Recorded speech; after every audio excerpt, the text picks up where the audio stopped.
On poursuit maintenant le module 4 avec la différence entre l'abondance financière et faire de l'argent.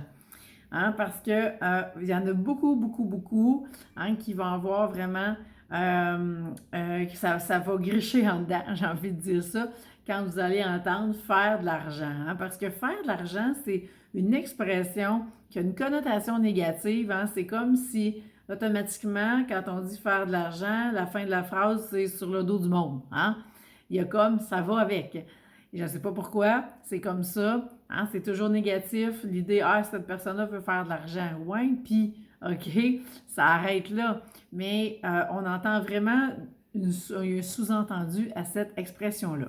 Donc, faire de l'argent, on part de quoi? Bon, on part du faire. Hein? Et on veut augmenter les profits. Et le problème, c'est que souvent, c'est peu importe les impacts que ça a. Donc, il y a une obsession liée à faire de l'argent. Et cette obsession-là devient plus grande que les valeurs de la personne, que les principes que la personne a, que les personnes même sont impliquées, hein, dans la situation. Donc, c'est comme si c'était le but est de faire de l'argent. Donc, avoir le plus d'argent pour soi, hein, faire augmenter le compte de banque et possiblement au détriment, hein, des autres, si c'est le cas, ça n'a comme pas trop d'importance. L'importance, c'est que, hein, le compte de banque, lui, continue toujours d'augmenter. Et c'est ça le problème par rapport à cette notion de faire de l'argent-là. Alors que quand on rentre dans l'abondance financière, hein, eh bien, de un, ça inclut naturellement l'abondance sous toutes ses formes, mais le plus important, c'est qu'on part de l'être. Donc, on part hein, de la valeur qu'on vibre soi-même pour attirer l'abondance financière dans la matière. Et vu qu'on part de l'être, eh bien, on part de qui on est, on part de notre valeur et on va aussi être axé sur nos valeurs, donc sur ce qui est juste et sur le meilleur pour toutes les parties impliquées. Alors, on n'est pas au détriment de soi-même ou au détriment des autres ici. Le danger, c'est peut-être au détriment de soi-même, mais on n'est pas au détriment des autres, on est dans ce qui est le mieux pour toutes les parties impliquées. On veut une solution qui va être gagnante, gagnante, gagnante. Gagnante pour soi, pour les autres et pour le grand plan de l'univers. Alors, c'est très différent quand on rentre dans l'abondance financière que quand on veut utiliser, hein, simplement qu'on veut faire de l'argent. Donc, on va vouloir être vraiment dans une intention, hein, de créer encore plus d'abondance dans le monde, de contribuer à un monde meilleur, d'élever les consciences et de vraiment partager, hein, d'une quelconque façon l'abondance qui vient à nous. Comme je l'ai dit précédemment, il y a quand même une différence entre parler d'abondance et parler d'argent. Hein, l'argent fait référence à votre valeur et l'abondance ne fait pas nécessairement référence à votre valeur perçue. Hein, l'abondance est à l'extérieur. L'abondance fait beaucoup plus référence au manque. Hein, les deux opposés, si je suis dans le manque de quelque chose ou bien je suis dans l'abondance de quelque chose d'autre. Donc, votre valeur n'est pas là. Quand on parle d'argent, là, on fait vraiment référence à votre valeur qui est sous-entendue.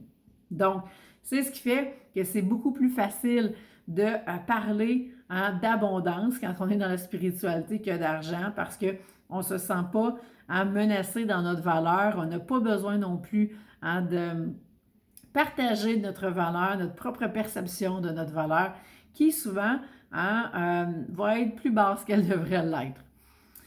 Alors, ce que vous avez, hein, à faire, c'est vraiment de vous donner la permission de recevoir maintenant, de recevoir cet argent-là, de recevoir cette abondance-là en fonction, cette abondance financière-là, bien sûr, en fonction de vraiment votre valeur perçue.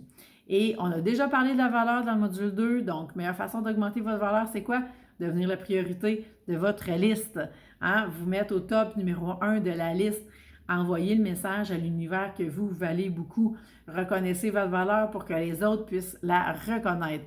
Et dans l'idée de créer un empire, vous créez un empire financier et spirituel.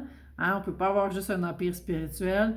L'empire, par définition, est financier et spirituel en même temps, ce qui fait en sorte que vos valeurs vont être transmises pour vous permettre, hein, d'élever les consciences, de contribuer à un monde meilleur et de changer le monde.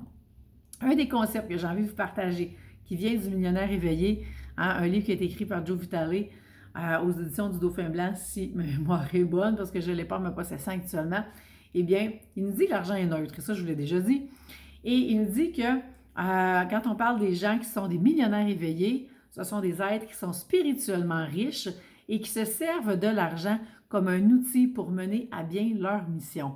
Donc, l'argent est un outil de l'âme, l'argent est un collaborateur de l'âme, hein, et qui ne sera pas motivé par l'amour de l'argent ni le désir d'avoir plus d'argent, mais qui va être motivé par partager leur passion, par le fait d'être dans leur mission et d'aider les autres. Donc, de réaliser leur mission de vie dans sa plus pleine expansion.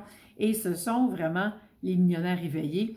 Et d'aller dans cette voie-là nous permet vraiment de pouvoir rayonner dans notre mission de vie, vivre de nos passions, de nos dons et de notre mission.